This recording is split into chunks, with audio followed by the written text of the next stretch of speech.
अभी पिछली वीडियो तक मैं आप लोगों को एसिड रेन का इंट्रोडक्शन दे चुका हूँ। एसिड रेन के अंदर इन्वॉल्व्ड जो इसके रिएक्शंस हैं उनके बारे में बता चुका हूँ। और इसके साथ साथ मैं आपको इसकी दो बड़ी जो मेजर टाइप्स हैं, rather the only two types, wet deposition and dry deposition, इसके बारे में बता भी चुका हूँ और क्लैरिफिकेशन भी दे चुका हूँ कि इनमें फ़र्क क्या है। ठीक है।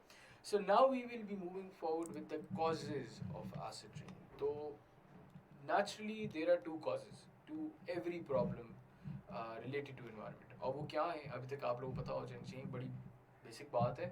आपके एक नेचुरल कॉज होता है और फिर आपका एक एंथ्रोपोजेनिक या मैन मेड कॉज या ह्यूमन रिलेटेड कॉज होता है। ठीक है।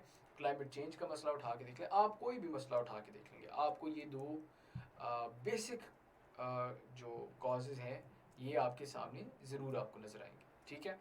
तो इसीलिए नेचुरली हम पहली बात करेंगे।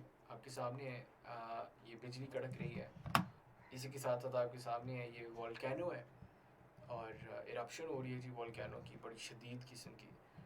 बिजली अमूमन चमकती है, वॉल्केनो कभी कभी जो है इरप्ट होता है, लेकिन जब इरप्ट होता है तो बहुत ज़्यादा शिद्दत से होता है और एक दम ही आपकी हवा के अंदर बहुत से सल्फेट्स, बहुत से नाइट्रेट्स उनको खारिज करता है। जो आपकी बिजली है ये खसूसन नाइट्रेट्स जो है उसको हवा के अंदर छोड़ती है। तो ये आपकी हो जाती है नेचुरल रिसोर्सेज। ठीक है। वही बात जो मैं आपको बता रहा था, दो पर्टिकुलर कॉजेज हो जाते हैं। एक आपका नेचुरल कॉज या नेचुरल रिसोर्सेज जिसके थ्रू एमिशन हो रही है, और फिर आपका ह्यूमन कॉज या ह्यूमन रिसोर्सेज जिनके थ्रू एमिशन हो रही है। ठीक है। So the major natural causal agent for acid rain is volcanic emissions, और उससे क्या निकलता है, आपका सॉक्स और आपकी नॉक्स दोनों निकलते हैं with an emphasis on SOx. ठीक है जी। तो SO2 SO3 ये सारी चीज़ें निकलना शुरू हो जाती हैं and they then react to form H2SO4 या H2SO3। फिर lightning strikes also naturally produces nitric oxide, मैंने आपको जैसे बताया, that react with water molecules by electricity to produce nitric acid. Extra information, बहरहाल ये बात भी आपको समझ आ गई है कि लाइटनिंग के थ्रू जो है आपके अमूमन निट्रिक ऑक्साइड्स हैं जो कि प्रोड्यूस होते हैं, और लाइटनिंग अमूमन हुआ करती है। ठीक है। हर बारिश से पहले या बारिश के बाद आपको कहीं ना कहीं बिजली चमकती हुई ज़रूर नजर आएगी। तो जब भी बिजली चमकती है तो फिर आपके नाइट्रेट्स प्रोड्यूस होते हैं जो कि फिर जाके HNO3 यानी निट्रिक एसिड बनाते हैं, HNO3। Please forgive my writing. फिर आपके आ जाते हैं इसी के तसलसल में अगर हम बात करें तो आ जाते हैं आपके ह्यूमन कॉजेज़ या एंथ्रोपोजेनिक कॉजेज़, और उनके अंदर क्या आ जाते हैं, खसूसन वही बात जो कि आपके मसले सर फहरिस्त हैं और आपके फिंगर टिप्स पे होने चाहिए। वो क्या हैं?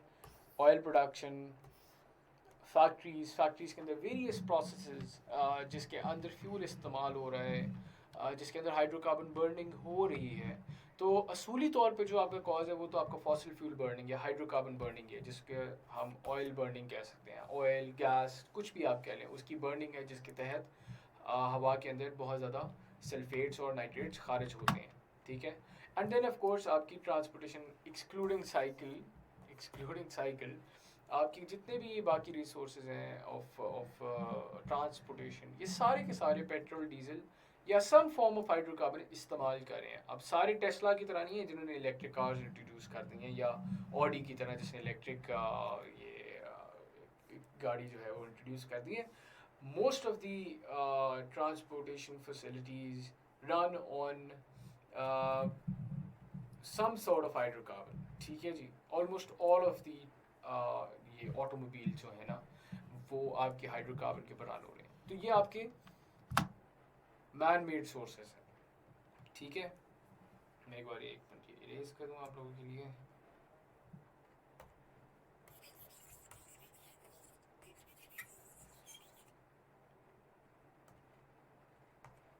Yup. So man made sources activities क्या है? Include air pollution sources emitting sulphur and nitrogen gases, factories, power generation facilities, automobiles. ठीक है। Automobiles and factories also release high scores of gases emissions. Gases कौन सी हैं? Sulphur dioxide और NOx of lot of types NO2 NO3 SOx आपकी SO2 SO3 ये सारे release कर रहे होते हैं। तो ये आपकी मैन मेड सोर्सेज हैं। मेरा ख्याल है ज़्यादा बेहतर आपको पिक्चर से समझ आ गई होगी, ये पढ़ने की भी शायद आप लोगों को ज़रूरत नहीं है, लेकिन बहरहाल जो नोट डाउन करना चाहते हैं वो कर सकते हैं इससे। रिएक्शंस इन्वॉल्व, इनको एक बार हम फिर से स्टडी कर लेते हैं। आपके रिएक्शंस कौन से थे? आपकी ये दो मेजर रिएक्शंस हैं जो कि आपने याद रखने हैं।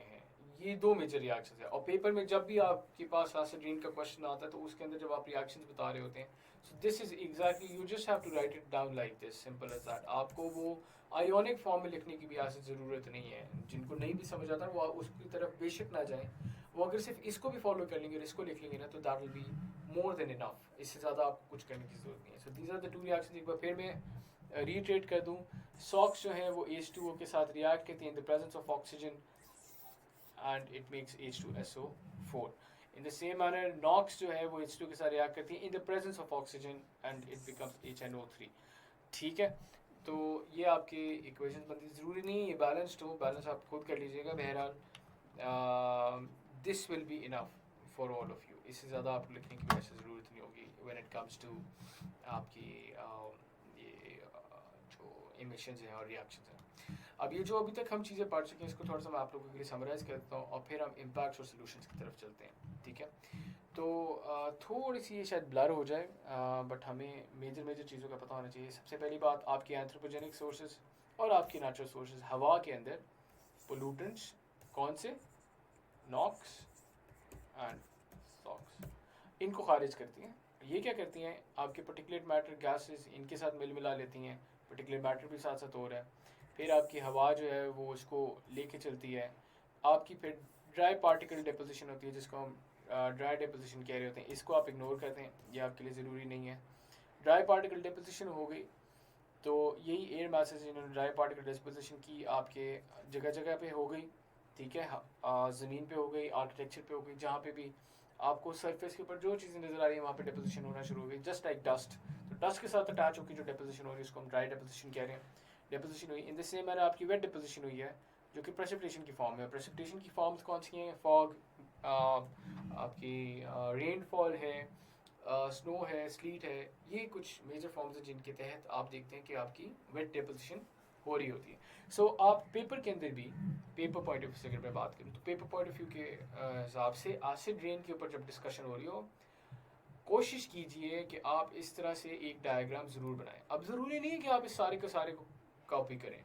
मेजर चीज़ें एंथ्रोपोजेनिक कि आप एक छोटी सी फैक्ट्री दिखा देंगे, आप दिखा देंगे कि हवा इधर से निकल रही, एमिशंस निकले, जैसे मैंने साथ में वोल्केनो दिखा दें, फॉरेस्ट फायर्स दिखा दें, कुछ भी दिखा दें, नेचुरल रिसोर्सेज हो गई, आप हवा में दिखाएं। इसको भी बेशक आप इग्नोर कर दें। एयर मास आ गए, आपकी यहाँ पे बादल हैं, फिर ड्राई डिपोजिशन है और फिर आपकी वेट डिपोजिशन है, सिंपल एज दैट। ये बहरहाल दिखाना आप लोगों के लिए ज़रूरी है। इन्वायरमेंटल साइंस का paper requires creativity.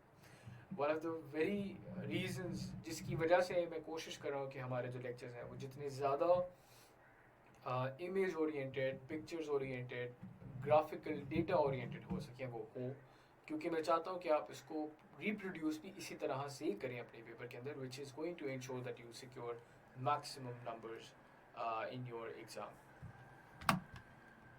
So before I move on to effects of acid rain, मैं समझता हूँ कि इट इज़ इम्पॉर्टेंट कि आप लोग एक ब्रेक ले लें छोटी सी, और उसके बाद हम इफ़ेक्ट्स या इम्पैक्ट्स ऑफ एसिड रेन की तरफ आते हैं, एंड फिर हम इसको डिस्कस करते हैं। सो टेक अ ब्रेक और नेक्स्ट वीडियो के अंदर आपसे फिर मुलाकात होगी।